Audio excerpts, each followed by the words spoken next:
21 ಜನ ಮುಸ್ಲಿಂನ ಅರೆಸ್ಟ್ ಮಾಡಿದ್ದಾರೆ.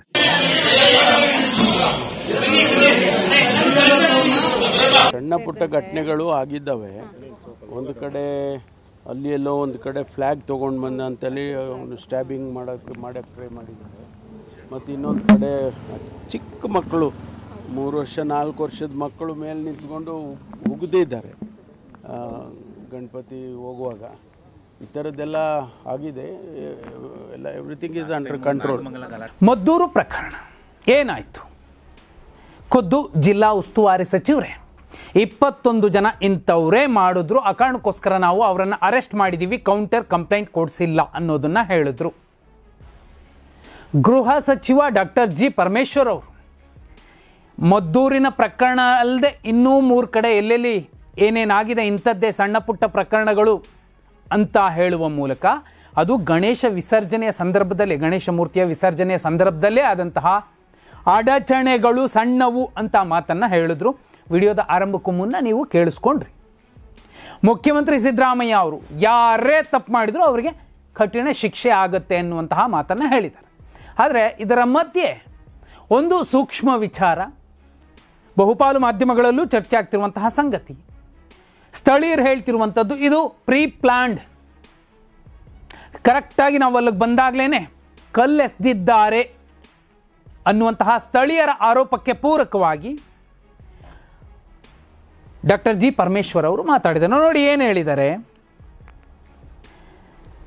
ಇದೀಗ ಈ ಪ್ರಕರಣ ತೀವ್ರ ಸ್ವರೂಪ ಪಡೆದುಕೊಂಡಿದೆ. ಪ್ರೀ ಪ್ಲಾನ್ ಮಾಡಿ ಕಲ್ಲು ತೂರಾಟ ಮಾಡಿದ್ದಾರೆ ಎಂದು ಸಾರ್ವಜನಿಕರು ಆರೋಪಿಸಿದ್ದಾರೆ. ಈ ಸಂಬಂಧ ಆಡಳಿತಾರೂಢ ಕಾಂಗ್ರೆಸ್ ಹಾಗೂ ವಿಪಕ್ಷ ಬಿಜೆಪಿ ಜೆಡಿಎಸ್ ನಾಯಕರ ನಡುವೆ ಆರೋಪ ಪ್ರತ್ಯಾರೋಪ ಜೋರಾಗಿದ್ದು, ಇದರ ಮಧ್ಯೆ ಗೃಹ ಸಚಿವ ಡಾಕ್ಟರ್ ಜಿ ಪರಮೇಶ್ವರ್ ಅವರು ಪ್ರತಿಕ್ರಿಯಿಸಿ ಕಲ್ಲು ತೂರಾಟ ಪೂರ್ವ ನಿಯೋಜಿತ ಕೃತ್ಯ ಎನ್ನುವ ಮಾಹಿತಿ ಇದೆ, ಈ ಬಗ್ಗೆ ಪೊಲೀಸರು ತನಿಖೆ ನಡೆಸಿ ಕ್ರಮ ಕೈಗೊಳ್ಳುತ್ತಾರೆ ಎಂದು ಸ್ಪಷ್ಟಪಡಿಸಿದರು. ಈ ಮೂಲಕ ಈ ಕಲ್ಲು ತೂರಾಟ ಪ್ರೀ ಪ್ಲಾನ್ ಎಂದು ಸ್ಥಳೀಯರು ಆರೋಪಿಸಿದ್ದು, ಇದೀಗ ಗೃಹ ಸಚಿವರು ಸಹ ಇದು ಪೂರ್ವ ನಿಯೋಜಿತ ಕೃತ್ಯ ಎಂದು ಒಪ್ಪಿಕೊಂಡಿದ್ದಾರೆ ಎನ್ನುವಂತಹ ವರದಿಯ ಸಾಲುಗಳು TV9 ವೆಬ್ಸೈಟಲ್ಲೂ ಕೂಡ ದಾಖಲವಾಗಿರುವಂಥದ್ದು. ಇದರ ಜೊತೆಯಲ್ಲಿ ಮತ್ತೂ ಒಂದು ಮುಖ್ಯ ವಿಚಾರ, ಜಲುರಾಯ ಸ್ವಾಮಿ ಅವರೇ ಹೇಳಿರುವಂಥದ್ದು, ಯಾರೋ ಇಂಡೈರೆಕ್ಟ್ ಆಗಿ ಕಲ್ಲೊಡೆದ್ರು ಅನ್ನುವಂತಹ ಹೇಳಿಕೆಯನ್ನು ಕೊಟ್ಟಿದ್ದಾರೆ.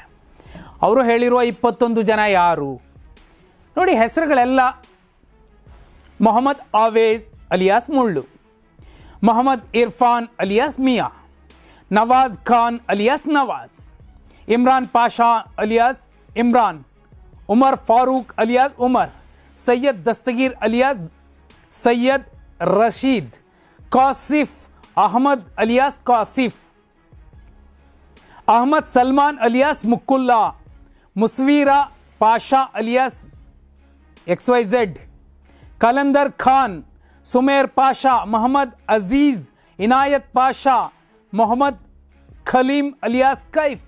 ಎಲ್ಲರೂ ಕೂಡ 18ರಿಂದ 28 ವರ್ಷ ಒಳಗಿನವರು, ಎಲ್ಲರೂ ಕೂಡ ಎಳೆ ವಯಸ್ಸಿನವರು. ಯಾವ ಕಾರಣಕ್ಕೆ ಈ ಕೆಲಸ ಮಾಡಿದ್ರು, ಪೊಲೀಸರಂತೂ ಟೈಟ್ ಮಾಡಿ ಪಕ್ಕ ಅವ್ರಿಗೆ ಒಂದು ಟ್ರೀಟ್ಮೆಂಟ್ ಕೊಡ್ತಾರೆ, ಮುಂದೆ ಇಂತಹ ತಪ್ಪುಗಳನ್ನು ಮಾಡದಂತೆ ನೋಡ್ಕೋತಾರೆ. ಆದರೆ ಇಂಥದ್ದೊಂದು ಷಡ್ಯಂತ್ರ ಅಥವಾ ಕೆಲಸ ಮಾಡಲಿಕ್ಕೆ ಪ್ರೀ ಪ್ಲಾನ್ಡೇ ಆದರೆ ಯಾರು ಹಿಂದೆ ಇದ್ದರು ಅನ್ನುವಂಥದ್ದು ಕೂಡ ಈಗ ತನಿಖೆ ಆಗಬೇಕು. ಇದರ ಜೊತೆಲಿ ಇನ್ನೊಂದು, ಅಲ್ಲಿನ ಆಸ್ಪತ್ರೆಗೆ, ಸರ್ಕಾರಿ ಆಸ್ಪತ್ರೆಗೆ ಹೋಗಿ ನೋಡಿದ್ರೆ ತುಂಬ ಸಂಕಟ ಆಗುವಂತಹ ವಿಚಾರ ಏನಂದರೆ, ಬಹುಪಾಲು ಹೆಣ್ಣು ಮಕ್ಕಳು ಆ ಪ್ರೊಟೆಸ್ಟ್ನ ಸಂದರ್ಭದಲ್ಲಿ ಯಾರೋ ಹೊರಗಿನಿಂದ ಬಂದಂತಹ ಪೊಲೀಸರ ಕಾರಣಕ್ಕೆ ಒದೆ ಬಿತ್ತು ಅಂತ ಸ್ಥಳೀಯ ಪೊಲೀಸರು ಹೇಳ್ತಿರುವಂತಹ ಒಂದು ಸಮಜಾಯಿಷಿ. ಅದು ಯಾರೇ ಇರಬಹುದು, ಹೆಣ್ಣು ಮಕ್ಕಳ ಮೇಲೆ ಯಾರು ಹೊಡೆದ್ರು, ದೌರ್ಜನ್ಯ ಮಾಡಿದ್ರು. ಯಾಕಂದರೆ ಮಹಿಳಾ ಪೊಲೀಸ್ ಪೇದೆಗಳೇನಾದರೂ ಹೊಡೆದಿದ್ದಿದ್ರೆ ಅದನ್ನು ನಾವು ಕೇಳೋದಕ್ಕೂ ಆಗ್ತಿರಲಿಲ್ಲ, ಕಷ್ಟ ಆಗ್ತಿತ್ತು. ಆದರೆ ಪುರುಷ ಪೇದೆಗಳೇನೆ ಹೊಡೆದಂತಹ ದೃಶ್ಯಗಳು ಈಗ ಎಲ್ಲ ಕಡೆ ವೈರಲ್ ಆಗ್ತಿರುವಂತಹ ಸಂದರ್ಭದಲ್ಲಿ ಅವರ ವಜಾಗೊಳಿಸುವಂತಹ ಒತ್ತಾಯ ಕೇಳಿ ಬರ್ತಿದೆ. ಅದಕ್ಕೆ SP ಕೂಡ ಒಂದು ಕ್ಲಾರಿಟಿ ಕೊಟ್ಟಿದ್ದಾರೆ.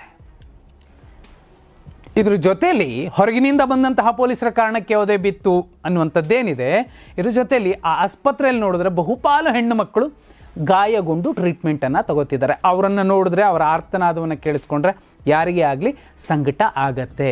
ಇಡೀ ಮದ್ದೂರಿನ ಈ ಗಣೇಶ ವಿಸರ್ಜನೆಯ ಸಂದರ್ಭದ ಗಲಾಟೆಯ ಪ್ರಕರಣವನ್ನು ನೋಡಿದಾಗ ನೇರ ಒಂದೇ ದಿನಕ್ಕೆ ಗೃಹ ಸಚಿವರು ಹೇಳಿದ್ರು, ಒಂದು ಲೆಕ್ಕಕ್ಕೆ ಪ್ರಿಪ್ಲಾನ್ಡ್ ಇರಬಹುದು, ಅದು ಗೊತ್ತಾಗಿದೆ, ಅದ್ರ ಬಗ್ಗೆ ತನಿಖೆ ನಡೀತಿದೆ ಅನ್ನುವಂಥದ್ದು. ಚಲುವರಾಯಸ್ವಾಮಿ ಅವರಂತೂ ಎಲ್ಲೋ ಇಂಡೈರೆಕ್ಟಾಗಿ ಹೊಡೆದ್ರು ಅದು ಬಂದು ಬಿದ್ದಿದೆ ಅನ್ನುವಂತಹ ಹೇಳಿಕೆ ಕೊಟ್ಟಿದ್ದಾರೆ. ಇದರ ಜೊತೆಲ್ಲ ಸ್ಥಳೀಯ ಶಾಸಕರು ಲಂಡನ್ನಲ್ಲಿದ್ದಾರೆ. ಇದೆಲ್ಲದರ ಮಧ್ಯೆ ಸರ್ಕಾರ ಏನು ಮಾಡ್ತಿತ್ತು ಇಷ್ಟೆಲ್ಲ ಆಗೋ ತನಕ ಅನ್ನುವಂತಹ ಆಕ್ರೋಶ ಕೂಡ ಆ ಭಾಗದಲ್ಲಿ ಎಲ್ಲರಲ್ಲೂ ಕೂಡ ಮನೆ ಮಾಡಿರುವಂಥದ್ದು. ಈ ಮಧ್ಯೆ ಇಡೀ ಪ್ರಕರಣಕ್ಕೆ ಬೆಂಕಿ ಹಚ್ಚುವಂತಹ, ತುಪ್ಪ ಹಾಕುವಂತಹ ಕೆಲಸಗಳು ಕೂಡ ನಡೀತಿದೆ. ಆದರೆ ಸಮಾಜದ ಸ್ವಾಸ್ಥ್ಯವನ್ನು ಕಾಪಾಡಬೇಕಾಗಿರುವಂತಹ ಸರ್ಕಾರ ಮತ್ತು ನಾಯಕರು, ಚುನಾಯಿತ ಜನಪ್ರತಿನಿಧಿಗಳು ಮತ್ತು ಮಾಜಿ ಇರಬಹುದು, ಅವರು ಕೂಡ ಈಗ ಕೈ ಜೋಡಿಸಬೇಕು. ಇಲ್ಲಾಂದರೆ ಇದು ಮತ್ತೆ ದೊಡ್ಡದಾಗತ್ತೆ.